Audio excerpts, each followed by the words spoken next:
Hey there, and welcome to Tech Talk here on WDBO 107.3 FM and AM 580, Orlando's news and talk. I'm Greg Rhodes here with David Levitt, president and founder of Refresh Computer Superstore, and technician Adam Littlefield. You can contact the Refresh Computer Superstore by calling their free tech support hotline at 407-478-8200. Or if you have a comment during the show, go and use that open mic feature inside the WDBO app. You can also check out the website over at refreshcomputers.net or stop in at the Refresh Computer Superstore in Longwood at 820 East State Road 434, just 3.5 miles east of I-4 in Longwood. Store hours are Monday through Saturday, 9 a.m. to 7 p.m. And if you're listening to the show here on Saturday, that means you still have time to stop by. They'll be open until 7 p.m. today. And now for David Levitt and Adam Littlefield. All right. Thanks, Greg. And thanks, everybody, for listening to another edition of Tech Talk with Refresh Computers. We have another tech-filled show today, and a lot of interesting stuff. As usual. We'll try to bring you the latest and greatest news going on in the tech world, give you some really good tech tips while we're at it. Mm-hmm. And today we're going to be talking about, your computer is in your face now, or on your face, actually. Smart glasses are going mainstream, or they have gone mainstream. Yep. And we'll get into that, and we'll catch you up on who's making what glasses, and there's more than the Meta glasses coming out this year. And then we're going to talk about trying this new tech. You need a solid computer. Yeah, like exactly. One that you can get right there at Refresh Computers. And then we're going to talk about a web browser that does the work for you.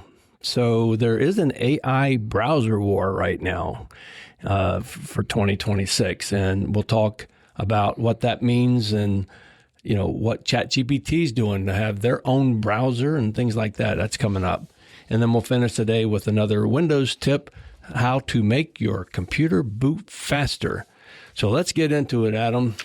Yeah, let's get knee deep into it because there's a lot going on today. And, that first one that you're talking about, something you got on your face right now. That's I'm right. looking at it. The Ray-Ban Meta glasses, smart glasses. Actually, I have the Oakley. The Oakley, correct, yes. There are Ray-Bans and there are Oakleys. Mm-hmm. And I actually have two pairs of Oakleys.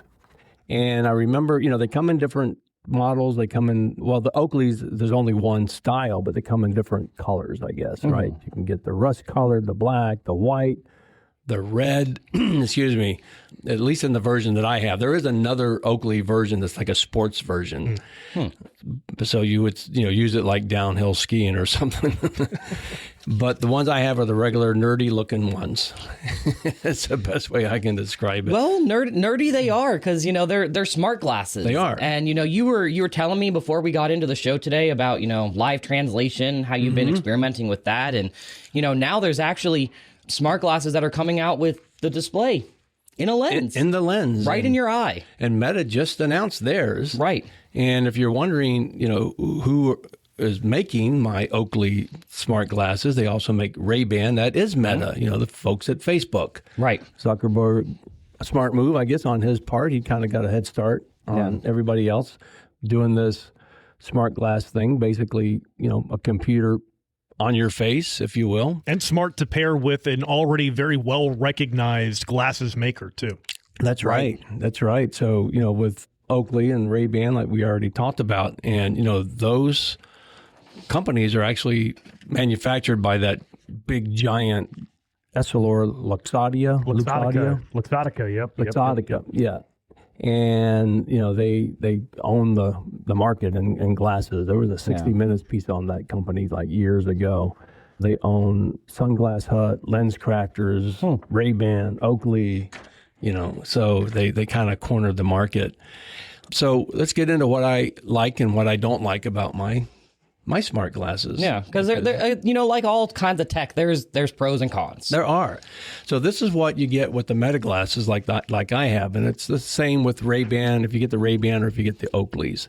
So you get a really good tool to use with your phone, with your iPhone or your Google phone. Yeah. Because there is an app that goes along with it. And one of my favorite things to do with my smart glasses is having phone conversations. And my phone can literally be in my pocket, and I can just tell it to answer the phone when I hear it ringing, because I'll hear it ringing in my glasses. Yeah, there's built-in speakers in them. Built-in speakers, and the microphone's built in.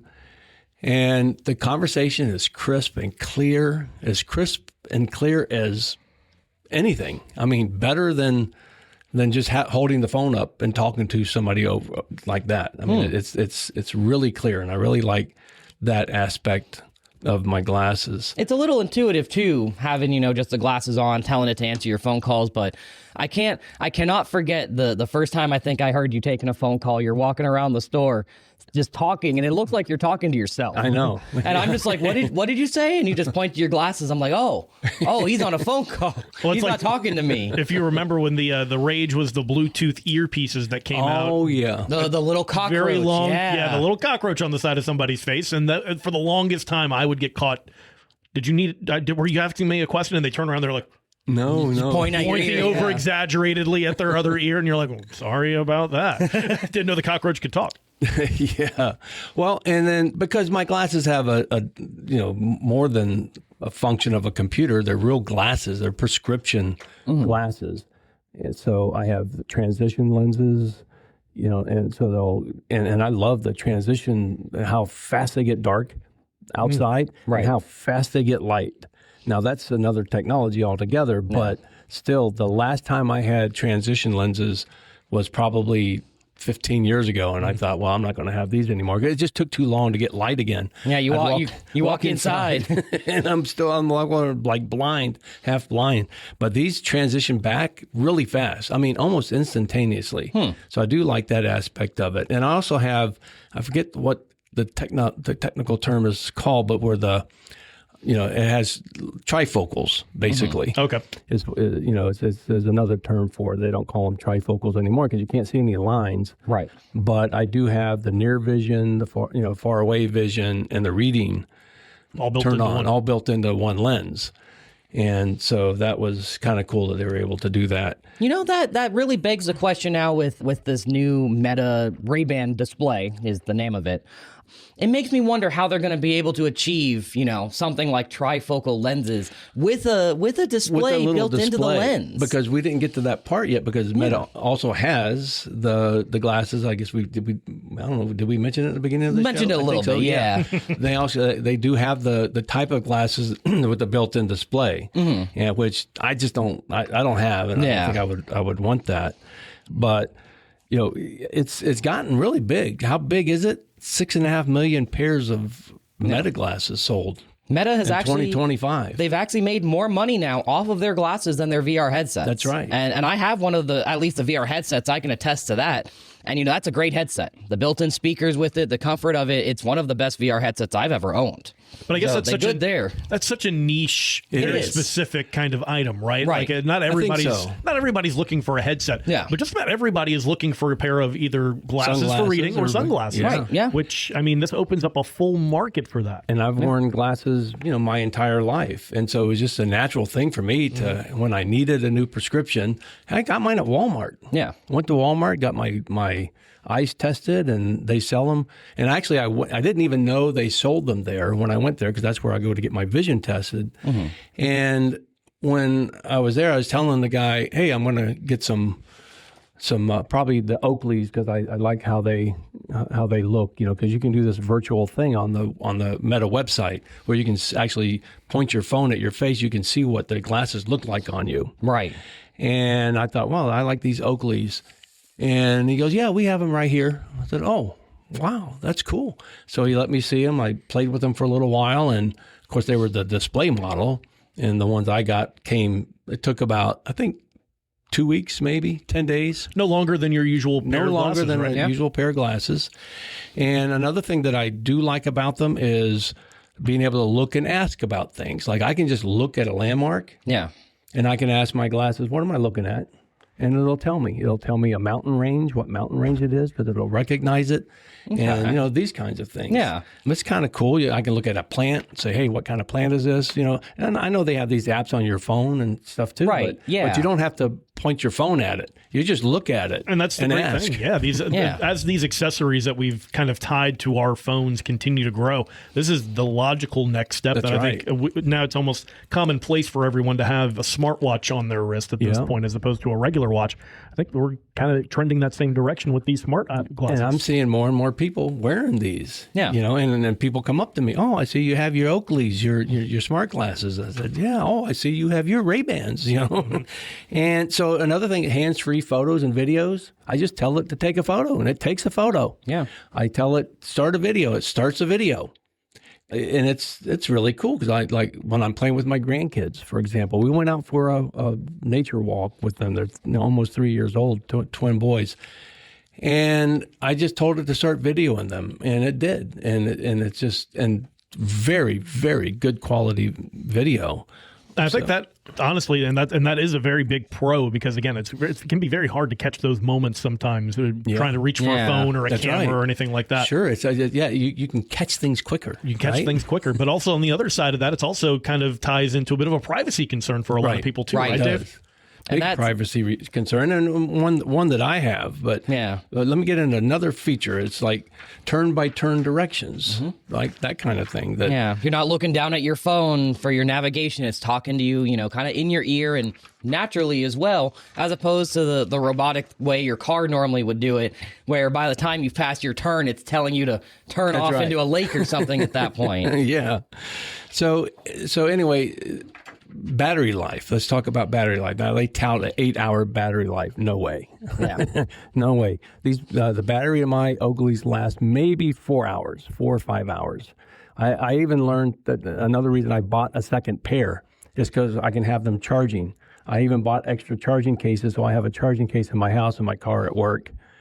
Because when they go dead, you have to think, and you want to use them, you have to charge them. But then while they're charging them, they're being charged, you don't have anything to use, not even to see anymore, because I need mine for seeing as well.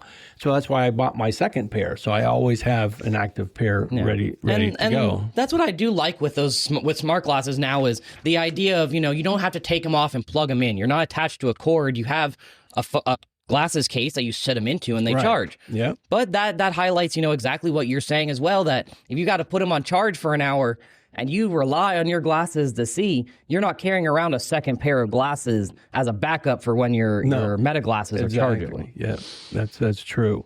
So let's talk about who else is making smart glasses. Google, they have an Android XR coming out this year. In the fall, 2026, and so is Samsung. It's called the Samsung Jinju, Jinju. I guess I pronounced that right. That's what it looks like. And they're coming out this fall. Apple, they're coming out with their own also, but it's going to be next year sometime, 2027. Which fits into Apple's, way of doing things. Yep. They do take that year or two to trail and kind of let other companies be the testers of, this new technology. So it's big. And then back to Greg's point about the privacy thing. Yeah, so that's a big, big deal. Right. So one of the things that I don't like with my glasses, like a con, I guess, is because there's actually a button on the top of the right side, just close to where the lens is on the frame. And so when I go to take off my glasses, I sometimes push down on that button and it takes a photo. Or if I push down too long, for 3 seconds, it starts a video. And maybe that's not a good thing.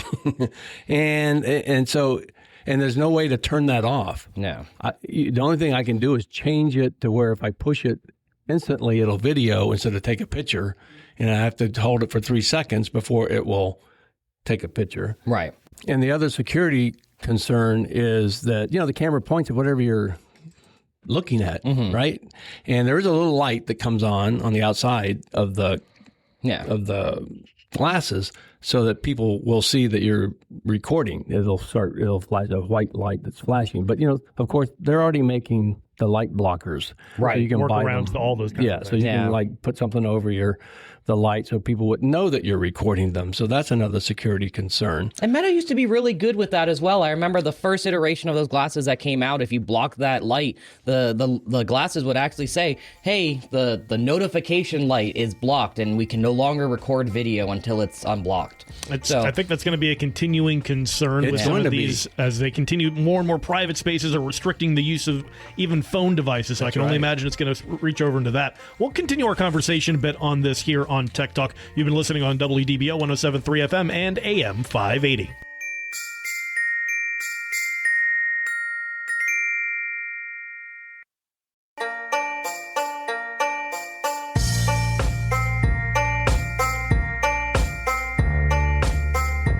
Hey there, and welcome back to Tech Talk here on WDBO 107.3 FM and AM 580, Orlando's news and talk. I'm Greg Rhodes here with David Levitt, president and founder of Refresh Computer Superstore, and technician Adam Littlefield. You can contact the Refresh Computer Superstore by calling their free tech support hotline at 407-478-8200. Or if you have a comment during the show, we'd love to hear it. Use that open mic feature inside the WDBO app. And now, back to David and Adam. All right. Thanks, folks. And thanks for listening to Tech Talk with Refresh Computers.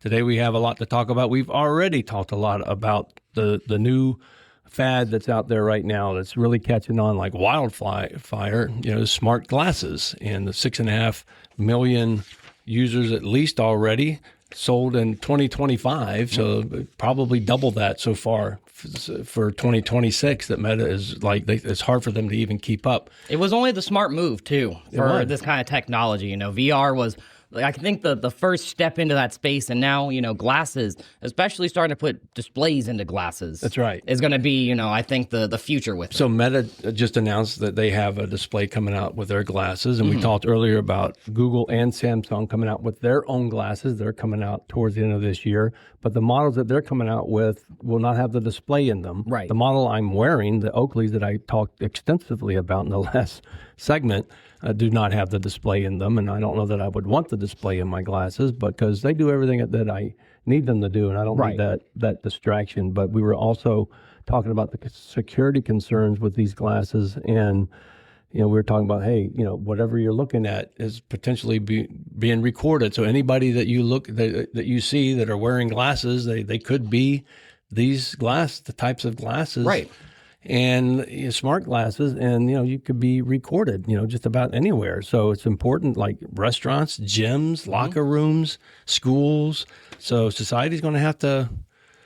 You have to catch up, like they always do, right? I even saw a recent article about a car dealership that has a notice now that says no Ray-Ban or Oakley Meta glasses allowed. If you have them, you'll be asked to return to your vehicle, asked to leave the premises, all this kind of at a car dealership. At a dealership of all things.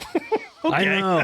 Yeah. And that makes you take a lot more into question. Yeah, maybe I don't want to do business with you anyways. Exactly. And that's somebody taking the privacy concerns just a little bit too far maybe right now, but they're going to be alienating a lot of customers. I can tell you that. Right. So listen, if you missed any of what we talked about, go to refreshcomputers.net, click on the podcast link in the upper right hand corner. You can catch the show in its entirety. We had a lot to talk about smart glasses, and especially the ones that I actually wear, the Oakley version of the Meta glasses. And, we got in a lot of detail, the features and functionality. So if you're thinking about that, go listen to that podcast at refreshcomputers.net. Better yet, click at the bottom of every website or web page at refreshcomputers.net. You can enter your email address, click submit, and you'll be notified when the show is ready for you to listen to. And there's nice little bullet points in the email so you'll know what we're talking about without actually having to listen to the whole thing. Yeah, and that puts you into our Refresh Insiders as well. So any new deals we have coming for the week, you're gonna get live updates on that. That's right. Which are also available on our website. Our whole inventory is available there as well for you to be able to view. And I can tell you right now, any computer we have on that website is Windows 11 capable. You'll be able to use almost any of this AI stuff that's coming out now. Just about all of it, including the tools that you hook up to your smart glasses. Exactly. If you end up getting a pair of smart glasses, and so smart money option, refurbished, right? So you save, you can save 75% off a brand new computer. Why not just get one that's refurbished? I guarantee you it will last just as long, if not longer, than a brand new one in the box. Yeah. And look, when you get a brand new one in the box, you bring it home, you have a box, you got to get rid of the box. You got all this bloatware on it because that's what they put on there. We don't put bloatware on any of our refurbished computers. And, you use it. After you use it for 5 minutes, what do you have? A used computer. Yep. And a box to throw away. So why not go refurbished, and it's, it's not only the smart money way to do things. So many businesses take advantage of that, buying their refurbished computers at Refresh Computers. But it's also ecologically friendly. It is. So, it keeps more stuff the longer we have a big sign up at the store, extend the life of a product, extend the life of a planet. And that's what you're doing. Yeah. And if you're in the market for a refurbished computer, a great way to check out the inventory, head over to refreshcomputers.net. You've been listening to Tech Talk right here on WDBO 107.3 FM and AM 580.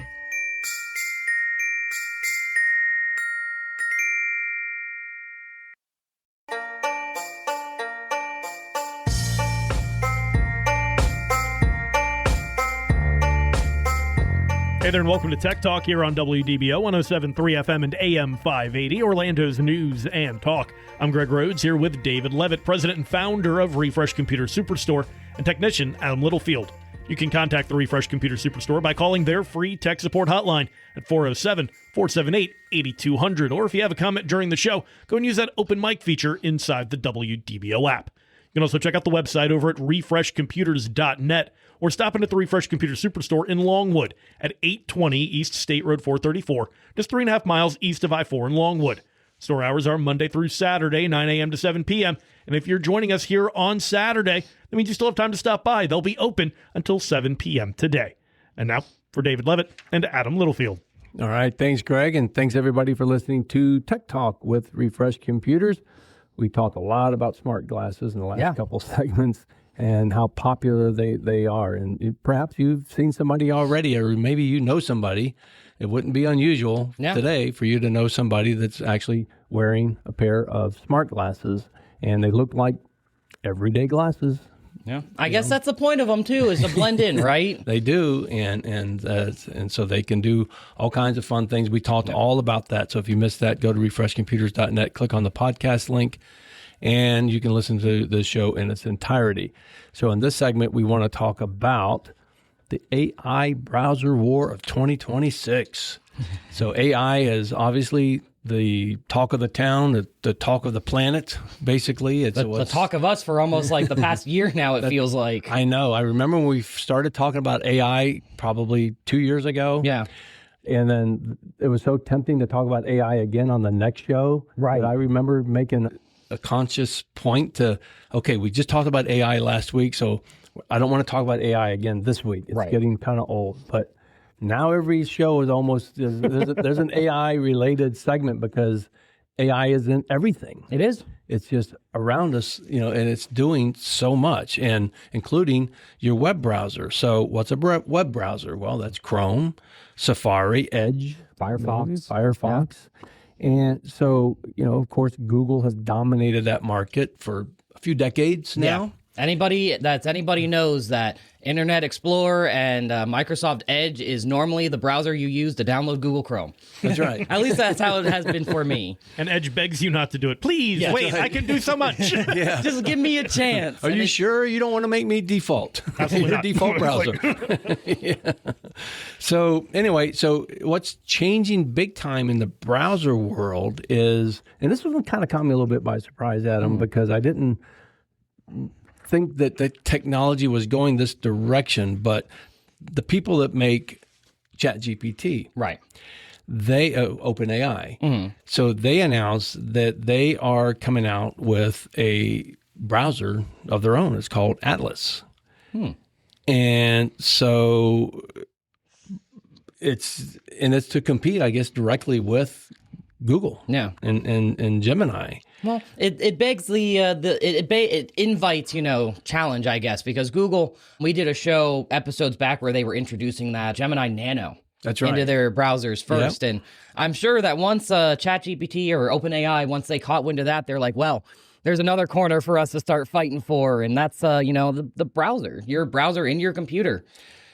And so what's really crazy is right now, Atlas is available from ChatGPT, but only in a Mac OS operating system.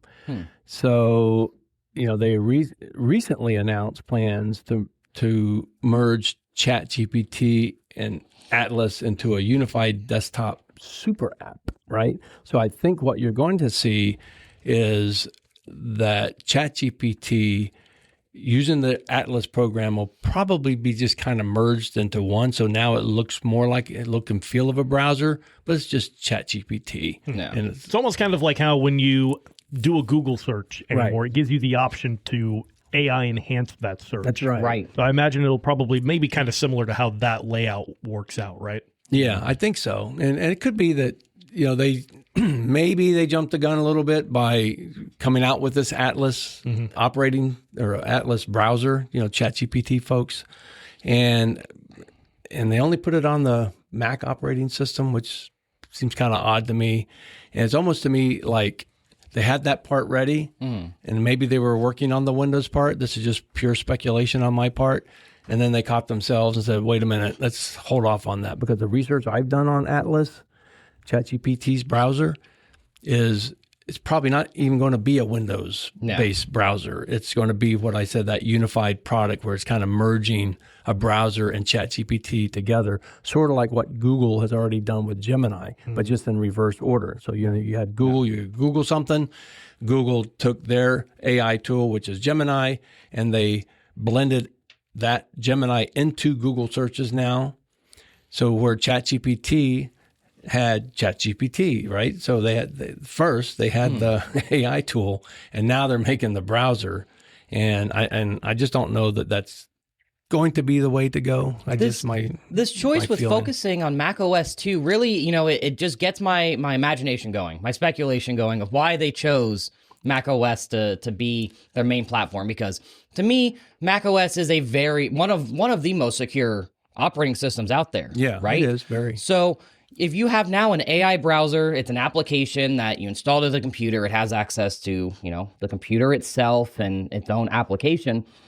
Did OpenAI see, possibilities of what it can do that they had to restrict it to Mac? I don't know. I don't know. I would love to have an answer to that question. Could be. And so we'll see. So, and the other idea is, with a Chrome browser, you can type in a website address, right? So with ChatGPT, you can't just type in, go to this website. And so I think that's what they're trying to get to with this Atlas. So you can actually type in the name of a website and it will just go there, as well as do all the AI stuff. And then instead of opening up a separate application, just do it all within one contained program, right? Yeah, with like a super app. Yeah, right. And this AI browser, it's also being called an agentic browser. And we've talked about agentic AI before, how it's almost like a user using your computer in the background. So you're doing stuff that just you can do. So now you're compressing that down into a browser. Kind of makes me question again, what it's capable of as far as like web browsing or giving you, just answers. You go into it, plug in a question, you watch 15 tabs open of different websites it's looking at. They all close at once and maybe it spits out an answer, something like that. But I'm thinking of, more of Google's integration with Gemini. Right. It's not so much in your face, use our AI. It's, hey, this AI is here, in case maybe you want to try it, maybe you want to use it. And my biggest concern would be seeing Google expand that to the point where you can't use their Chrome browser like a browser anymore. Right. That'd be my major concern, because I would hate, Dave, to walk into the back of the store one day and hear you just shouting up a storm because Gemini decided to close your 150 tabs because it thinks you don't need them, Yeah. Like that's kind of the stuff I'm thinking of, because, it's very common to have tons of tabs open anymore to keep, tabs on on information. If you have an AI getting into the mix now, trying to decide, hey, you don't need to have this tab open. It's not relevant information to what we're talking about. That's gonna be a thorn in a lot of people's sides, I think. It is. And speaking of tabs in Google Chrome, like you're right. Yeah, it's not uncommon for me to have 100 or 150 tabs open. I know it sounds crazy probably to a lot of people, but I get, since Chrome came out with tab groups, they call them, so you can put tabs like banking, you have all your bank and credit card info in that group, and stuff like work or personal or whatever. And social, and I have a tab group called AI, go figure. That makes sense. That checks out. Yeah. And so what they recently did with Google is allow you to minimize the whole tab groups. So now you don't see the 150 tabs, but you still have them. And if you want to get into, there's so many tabs on my computer, it's just, it doesn't go far enough right. Right. It doesn't go to, I can't see the end on the right. I have to minimize stuff. I have to minimize the tab groups, basically hide them, so I can see the new tab I open all the way on the right. Right. And so, even with these tab groups, it probably doesn't help you see, the name of each tab either, I'm sure. That's just another part of it. And, again, integrating AI into your browser, maybe you won't ever need to have 150 tabs open if you can just tell it what you're trying to do. And, maybe they give it some sort of access to memory of what you've been talking about before, like most AIs have access to now. But there's a lot of access, again, that you're going to have to give now your web browser. well, that's the security part that comes into play, and things that, people need to be leery of, which I'm very leery of, is like, in order to do these automated tools that we would love AI to do for us, they need access to your stuff. I heard an interesting story today that Visa's trying something out. So Visa's working with an AI group to put together a personal shopper. So you'll put in the information, hey, I'm looking for a set of headphones for $150. You've given Visa and the AI authorization to buy the best $150 headset that it can find for you without your review. Wow. So this is some of these things that we're concerned about. Like I don't what like exactly that. what gets mixed up in that translation? I'm someone who, if I'm buying a $150 set of headsets, I'm getting very in depth about the research behind researching it. I know which headsets I want. Will AI be able to decipher which headsets I want? Well, not only that, there may be a feature you don't even know about. Right. And so when you do your research, you find out about that feature and decide, maybe I want to spend $170 and get that one. Right. You know what I mean? So, but again, we might be the outliers on that. Again, we do work on a show that's called Tech Talk, so that might be a part of maybe just us being maybe those kinds of people. Right. There are some people that would just be like, no, I don't care. Just get me the best. Just get me the best ones that you think, and just get them to me as quick as possible. And that's a really good point as well, because I know Amazon actually just sued an AI browser for using bots to automatically shop on their site. Right, for people. Yeah. Yeah, they said, stop that. You don't have permission to have bots shop for other people. Yeah, which, that just makes sense to me. I don't want to have these agentic AI bots shopping for me because it's my money. I want to moderate where it's going, And I do a lot of review on stuff about return policies, warranties, AI, I just can't trust to take that into consideration about the physical aspect of, if I get this item and it breaks in a week due to a manufacturing issue. Now what? What can I do? Yeah, that's a good point. And so, I don't know, because it seems like every application out there, like it's Amazon, let's throw that one out there. It just recently built in AI in the whole Amazon shopping experience anyway. Yeah. So if you're anybody out there, even the small guys, heck, even Refresh Computers, we have our own little chat bot right there on the website now. Go to refreshcomputers.net and it'll open up a little bot. And if you don't like it, you can click an X and it'll go away. Yeah. But you can sit there and ask it any question about Refresh Computers and it's going to answer you. Hey, I see this laptop. Do you have it in stock? Well, first of all, if you see it on our website, folks, it's in stock. But the chatbot will come back and verify that for you. And you can ask it, hey, I want to build a gaming computer. Can you help me out with that? And our chatbot will come back with a very solid response about what it would take for us to build you a gaming computer. And if you have a business, it doesn't have to be technology business. You might want to consider looking at implementing something like this for your business, because that's the way everything is going right now. Right. And this is my point, where I don't know that you need a separate thing that Visa's doing. I think that's a very far reach. A little overkill. Because it's saying, hey, find all this stuff when you already have all that. Right. And at your favorite shopping places, there's certain things I only buy on Amazon. I guess the idea behind what Visa's doing would be it also gives you the added security of it being a Visa protected transaction. Right. Is the idea. So I think that's a big part of the behind the scenes of it, maybe. But yeah, no, I completely agree with your point. There's already these kinds of systems in place.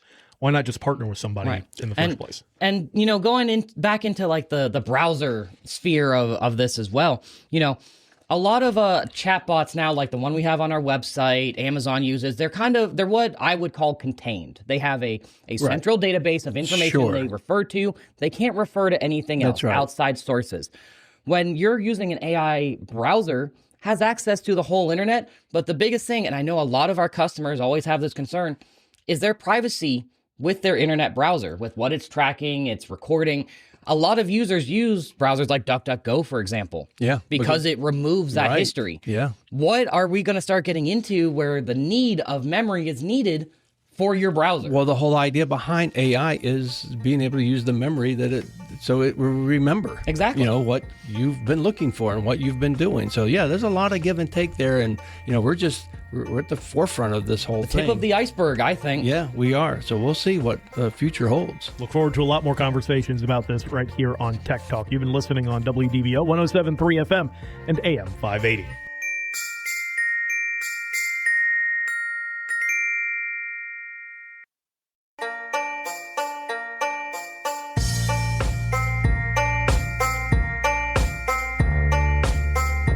Hey there, and welcome back to Tech Talk here on WDBO 107.3 FM and AM 580, Orlando's news and talk. I'm Greg Rhodes here with David Levitt, president and founder of Refresh Computer Superstore, and technician Adam Littlefield.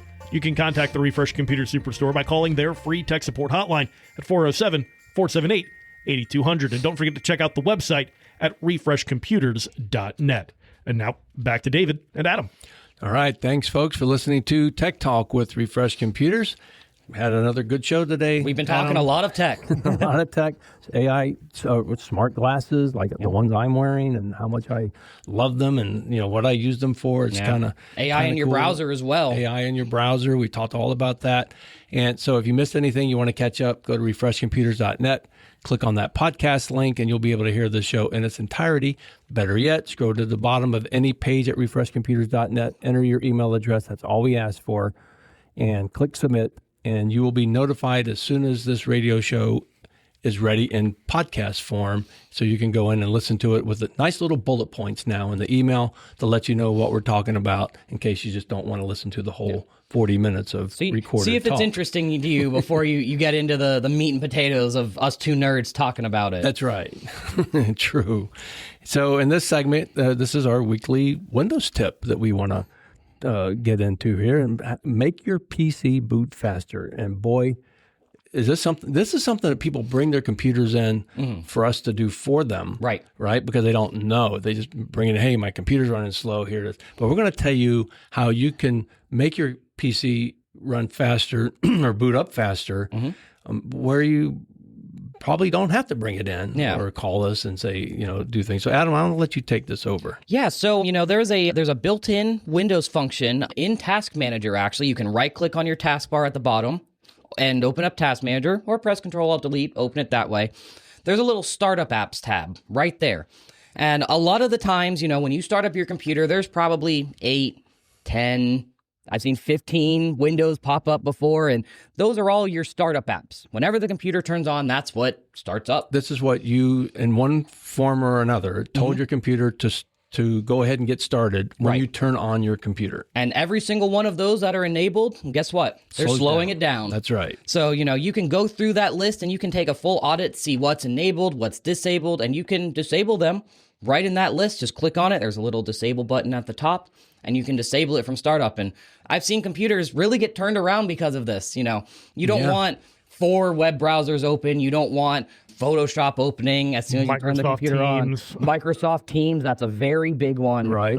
All of these applications that you don't use immediately, or hardly ever sometimes. You can Depends disable on startup, and it's going to save you, I mean it, almost like a couple minutes sometimes. And how many people do we see that didn't even realize all those things are starting up on their computer when they first turn on their computer? There are a lot. Tons of people that don't realize this and think, I'm stuck in this torment where I turn on my computer and I'm bombarded with 20 windows that I don't want opening when I just want to read a document. Or a lot of times it doesn't even open anything. Right. A lot of these things are starting up in the background. Exactly. And so you don't even know they started up, but it's also bogging down your computer. Right. So what can you do if you just can't figure out what to do, what we just talked about, right? So it's like this went really fast. So give us a call at the free tech support hotline, 407-478-8200.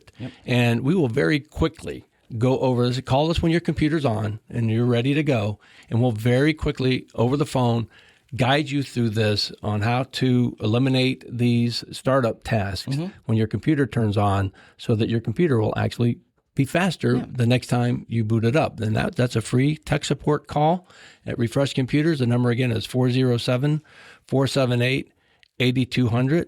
And, so if your computer is still like crawling right after we go through all this, could be something else going on. Yeah. And so, with RAM prices going up still, SSD might be a solid upgrade for you if you need a new solid state drive. But, how to find out what might be slowing down your computer beyond what we just talked about, bring it to Refresh Computers, and we'll go over that for you. It's a free diagnostic to let you know what's going on. And I'll remind everybody again, go to refreshcomputers.net, click on that podcast link to be able to hear this show in case you miss anything. Better yet, go to the bottom of the page at refreshcomputers.net, put in your email address, and be automatically notified when the next show is ready to be listened to. So, folks, that's all we have time for today. We'll be talking to you again tomorrow morning. We're going to be talking about why the password is dying on your computer and what you need to do about it.